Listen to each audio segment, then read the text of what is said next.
Bonjour à tous, c'est Elios. Tout d'abord, merci à tous pour les retours sur ma dernière review.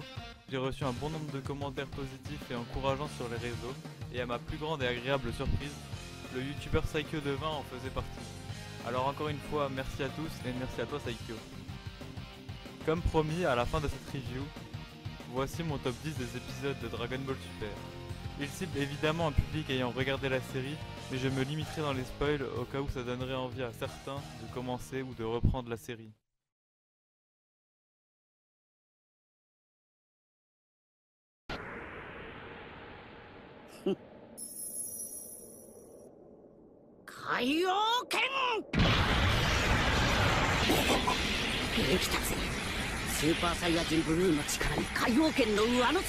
Et on commence donc avec l'épisode 39. Le tournoi contre l'univers 6 arrive à son apogée. Goku affronte Hit dans un combat spectaculaire. Tous les ingrédients étaient présents pour nous livrer ce splendide combat entre les deux personnages. Animation, chorégraphie de combat, stratégie intéressante de la part des deux combattants, de l'innovation et surtout un climax grandiose avec le passage de Goku en Kaioken tout en étant en Super Saiyan Blue. Un épisode marquant qui signe le premier moment vraiment culte de la série.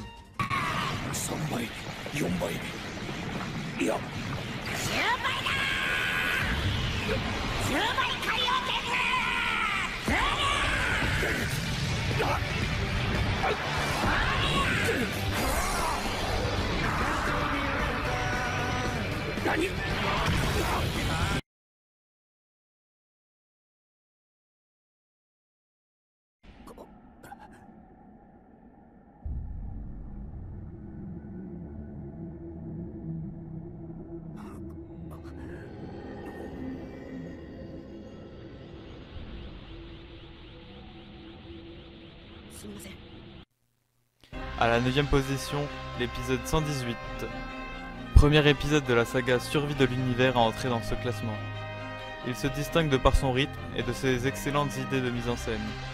L'un des principaux défauts de la série, on le sait, est d'avoir de bonnes idées mais de mal les exploiter. Dans cet épisode, que les idées soient bonnes comme mauvaises, tout est bien exploité. L'épisode propose de super combats, dynamiques et intenses, mais aussi une excellente exploitation de ses personnages. Goku, C17, C18, mais surtout les Namek de l'univers 6, Piccolo, Gohan, tous les personnages sont respectés et très bien utilisés. Le gros point fort narratif de cet épisode est la relation Gohan-Piccolo, mais il ne faut pas oublier cette magnifique scène de fin pour l'univers 6 ainsi que les adieux entre Champa et Beerus.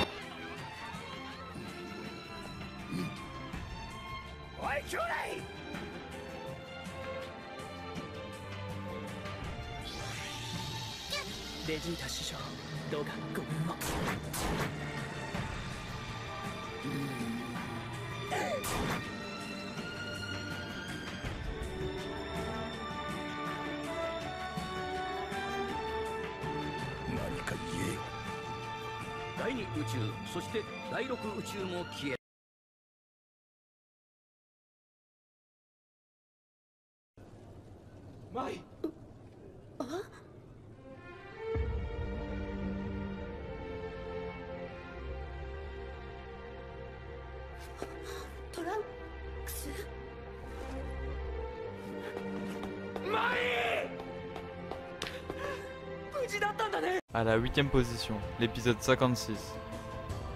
Goku, Vegeta et Trunks viennent d'arriver dans le futur et se préparent à combattre Black. Cet épisode nous offre énormément de scènes marquantes.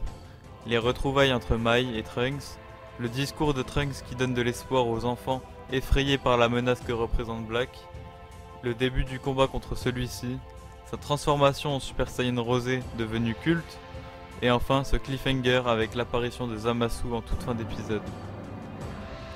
C'est donc un épisode sans impression de remplissage, qui possède tout ce qu'il faut pour passer un excellent moment et qui donne envie de voir la suite de la série.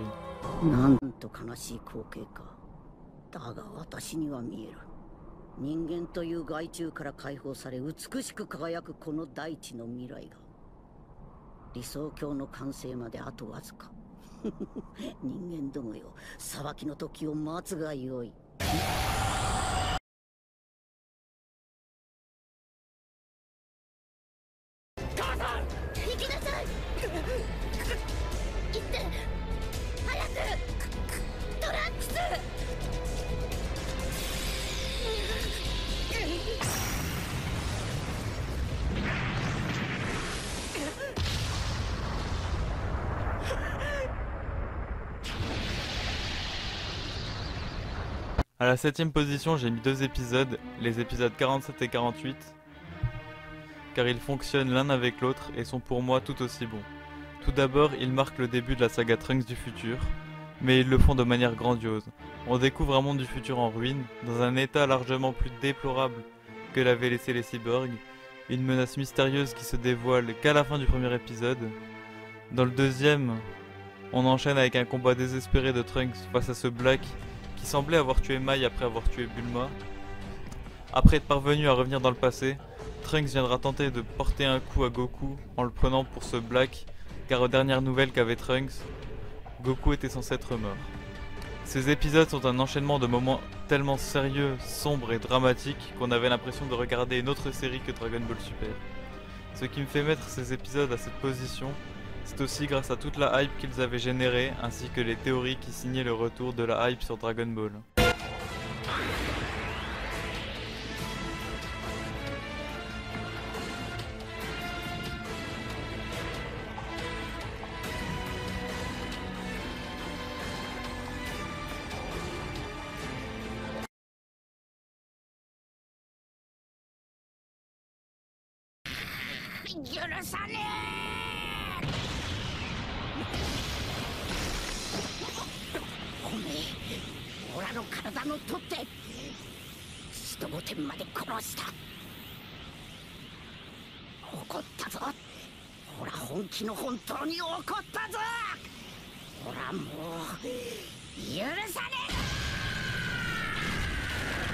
À la 6ème place, toujours dans l'excellente saga de Trunks du futur, l'épisode 61.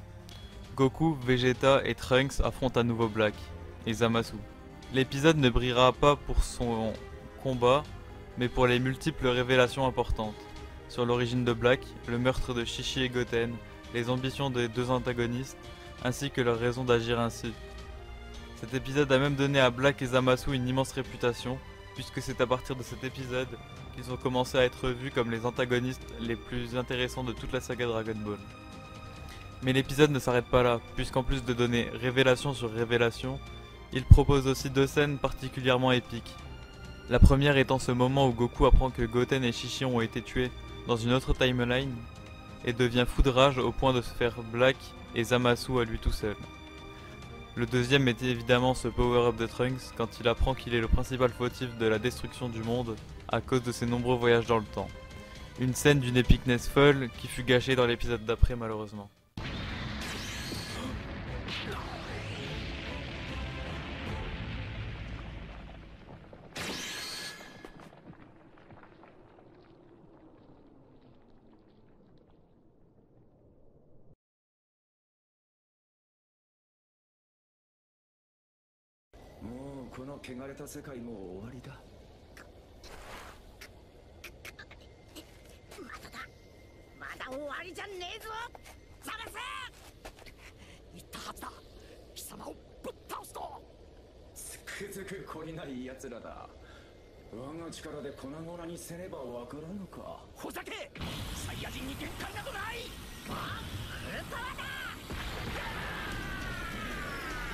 À la 5ème position, on entre dans la catégorie des épisodes qui arrivent à la cheville des meilleurs épisodes de la série Dragon Ball Z des années 90. Avec cet épisode 65. Black Goku, alors transformé en Super Saiyan Rosé, ainsi que Zamasu viennent de fusionner et ne font désormais plus qu'un en créant un dieu ultime, possédant une puissance incroyable tout en étant immortel. C'est le premier épisode dans lequel j'ai ressenti une véritable tension, entre la musique parfaitement bien choisie, le charisme imposant de ce Zamasu fusionné, cet aspect apocalyptique lorsqu'il met la ville en cendres et désintègre des terriens survivants, cette bataille que livrent Goku et Vegeta à bout de force pour essayer de s'en sortir, et cette fin avec le canon Garrick, père-fils de Vegeta et Trunks, se battant pour prouver au soi-disant dieu ultime qu'il ne faut pas sous-estimer un Saiyan, non, un mortel. Vegeta avait fait du combat de son fils son combat à lui, et ça c'est beau.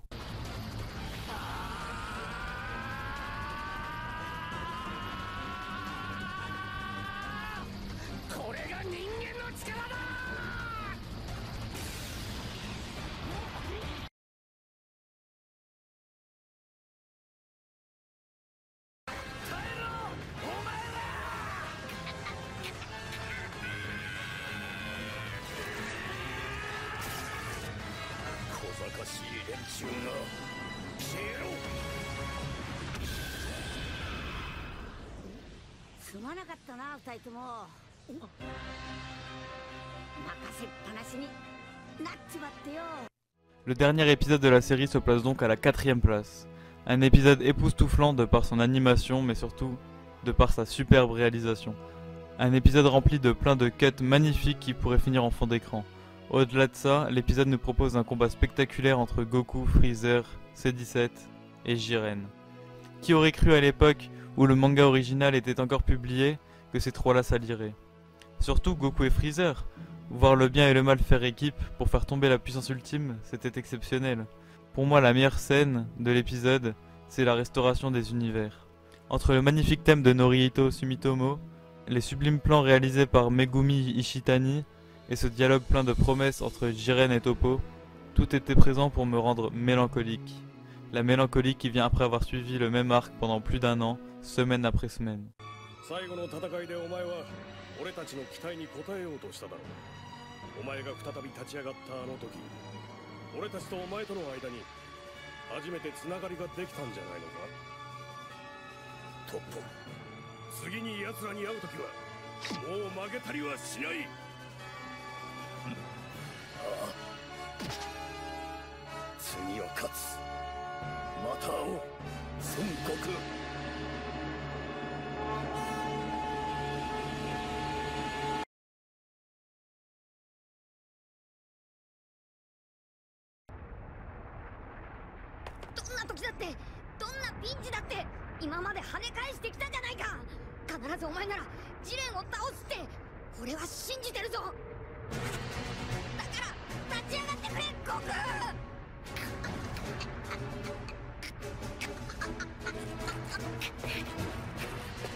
On arrive sur le podium avec cet épisode 130, juste stratosphérique. Tout y est, mise en scène épique, réalisation de qualité, animation colossale, bande son à la hauteur des événements et surtout des retournements de situation à gogo. On constate la toute puissance de l'ultra instinct complet grâce au talent de Naoki Tate qui anime le début du combat de manière exceptionnelle. Jiren qui reste au-dessus de Goku par la force de ses convictions, mais Goku se relevant sans cesse finit par prendre le dessus une bonne fois pour toutes grâce aux encouragements de Krillin et du reste de la Z-Team. Alors oui, le pouvoir de l'amitié c'est quelque chose de très niais, mais dans cet épisode il est plutôt bien représenté. Car dans cet arc final, la thématique principale est l'importance d'avoir des amis et de pouvoir faire confiance aux autres. Et quand on y réfléchit bien, c'est une bonne conclusion pour le personnage de Goku de mettre ce thème de l'amitié dans un arc aussi important pour lui. Car le fait de rassembler des gens qui deviennent ses amis est une des principales caractéristiques de Goku. Et le voir devenir le plus grand guerrier de l'univers et surpasser même les dieux grâce aux encouragements et à la confiance de ceux-là est un élément vraiment pertinent.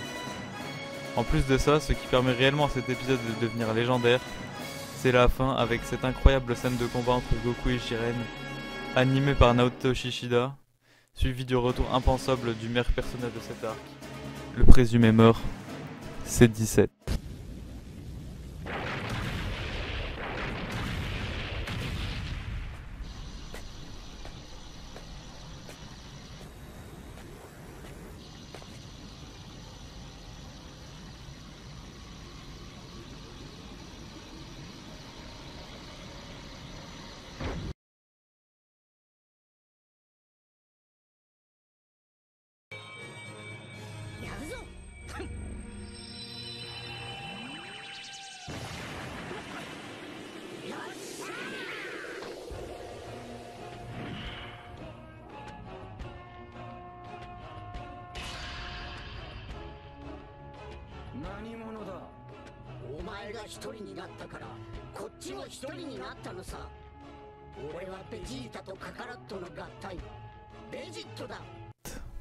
À la deuxième place, on revient sur la saga Trunks du futur pour notre médaille d'argent, qui est donc attribuée à cet épisode 66, un épisode sans temps mort.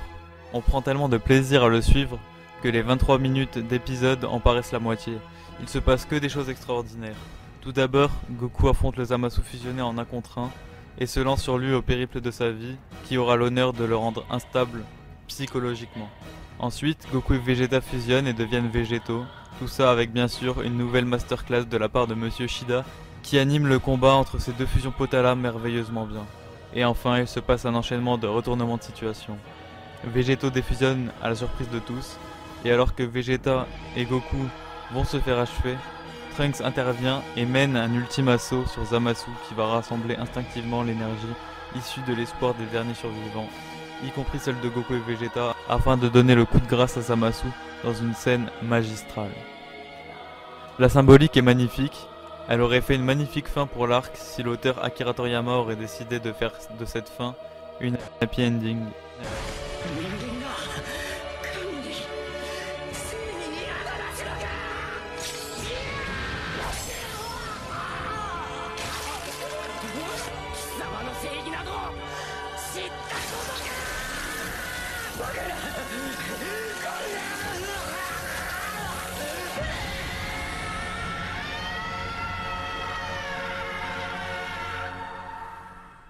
Avant de passer à la première place, voici quelques mentions honorables.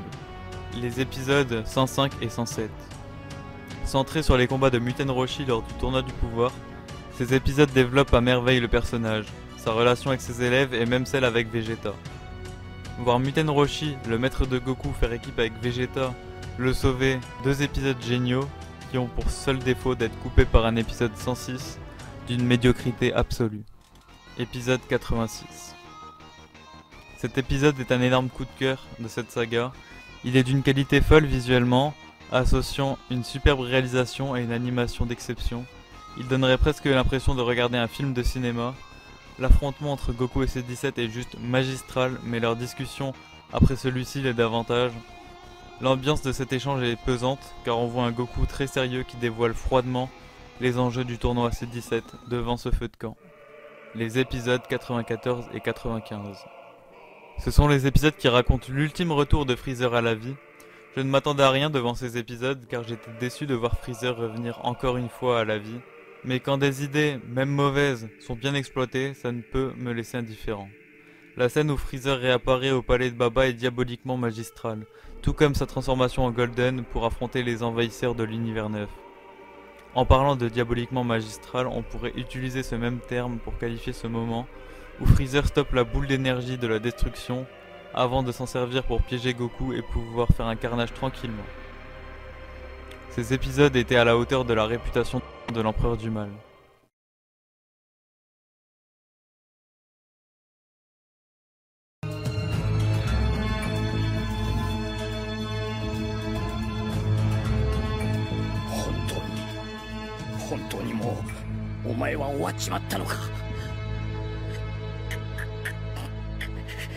Goku! Son Goku! ビルス様、何かコメントは？来るぞ。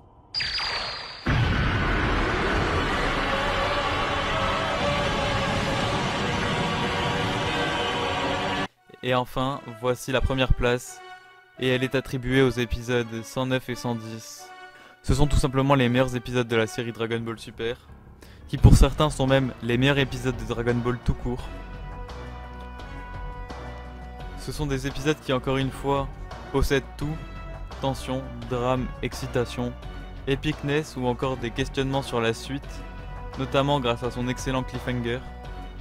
Dans cet épisode, on a un Jiren qui est réellement introduit de manière grandiose et badass, accompagné d'une musique qui ferait même frissonner un mort, comme toute la bande son de l'épisode d'ailleurs. Une surprise inattendue lorsqu'on découvre à quel point Jiren est puissant, cela défiait toute logique tellement il paraissait invincible. Il y a aussi les premières sueurs froides de Beerus, quand il croit que Goku est mort et qu'en plus d'avoir perdu son meilleur atout, il vient de perdre un ami.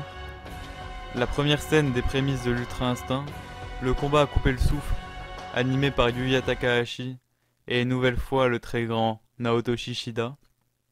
Et il y a aussi la fin, qui amène le futur combat Jiren Heat, et ce fameux cliffhanger lié à Goku et Freezer. 思い出しますねナメック星でのこと Et voilà, c'est tout pour aujourd'hui, j'espère que la vidéo vous aura plu. N'hésitez pas à me faire part de vos avis concernant mon classement dans les commentaires de la vidéo et même à me donner le vôtre si vous en avez envie. Comme d'habitude, je remercie d'avance tous ceux qui likeront, commenteront et s'abonneront à la chaîne. Merci de participer à son développement. Sur ce, je vous souhaite une bonne semaine à tous et je vous dis au revoir.